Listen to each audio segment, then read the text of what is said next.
أفلا يتدبرون القرآن أم على قلوب أقفالها السلام عليكم ورحمة الله وبركاته. الحمد لله رب العالمين والصلاة والسلام على نبينا محمد وعلى آله وأصحابه أجمعين. أما بعد,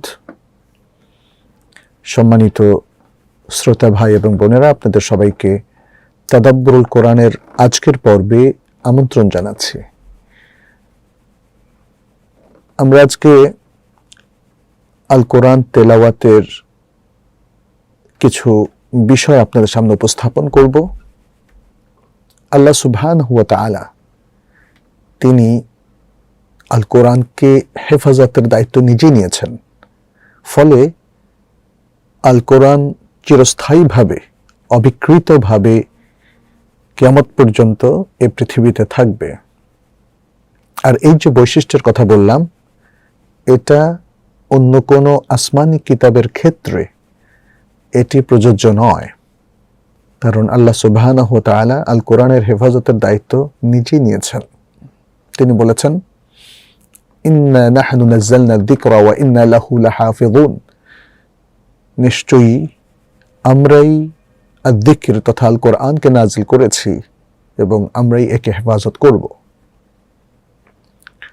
আল্লাহ সুবহানাহু ওয়া তাআলা মুসলিম উম্মাহকে এই কোরআন তথা চিরস্থায়ী এই মুজিজা দিয়ে সম্মানিত করেছেন। এই কোরআনকে তিনি আমাদের প্রিয় রাসূল মুহাম্মদ সাল্লাল্লাহু আলাইহি ওয়াসাল্লামের উপর নাজিল করেছেন, যেন তিনি এই কোরআন দিয়ে মানুষকে অন্ধকার থেকে আলোতে উপনীত করতে পারেন এবং তাদেরকে সিরাতুল মুস্তাকিমের দিকে পথ প্রদর্শন করতে পারেন। কোনো সন্দেহ নেই যে আল্লাহর এই কিতাবের প্রতি গুরুত্ব আরোপ করা এবং এর পঠন পাঠন, এটাকে সঠিকভাবে শিখে নিয়ে মানুষকে শেখানো এবং কোরআন হিফজ করা অত্যন্ত ফজিলতপূর্ণ একটি কাজ। কারণ এ তো আল্লাহ সুবহানাহু ওয়া তাআলার পক্ষ থেকে অবতীর্ণ আল্লাহরই কালাম, যার সামনে থেকে বা পেছন থেকে কোনো বাতিলই কখনো আসতে পারে না। রাসূলুল্লাহ সাল্লাল্লাহু আলাইহি ওয়াসাল্লাম বলেন, ওয়া মাজতামা'a কওমুন ফি বাইতিন মিন বুয়ুতিল্লাহ ইয়াতলুনা কিতাবাল্লাহ ওয়া ইয়াতাদারাসুনাহু বাইনাহুম ইল্লা নাযালাত আলাইহিমুস সাকিনাহ ওয়া গাশিয়াতুহুমুর রাহমাহ ওয়া হাফফাতহুমুল মালায়েকা ওয়া যাকারাহুমুল্লাহু ফী মান ইনদাহ। আল্লাহর ঘরসমূহের মধ্য থেকে কোনো এক ঘরে যখন কোনো একদল মানুষ একসাথ হয়, আল্লাহর কিতাবকে তারা তেলাওয়াত করে এবং নিজেদের মধ্যে পরস্পর পঠন পাঠনে নিয়োজিত হয়, তাদের সকলের উপরই নাজিল হয় সাকিনা ও প্রশান্তি। আল্লাহর পক্ষ থেকে রহমাহ, আল্লাহর পক্ষ থেকে রাহমা তাদেরকে আবৃত্ত করে এবং ফেরেশতারা তাদেরকে ঢেকে রাখেন। আর আল্লাহ তাদেরকে তার নৈকট্যপ্রাপ্ত বান্দাদের মধ্যে উল্লেখ করেন। ইমাম আজুরি বলেন, বুদ্ধিমান মুমিন যখন আল কোরআন তেলাওয়াত করেন তখন তিনি পুরো কোরআনকে চষে বেড়ান, আর কোরআনটি তার জন্য আয়নার মতো হয়ে যায়।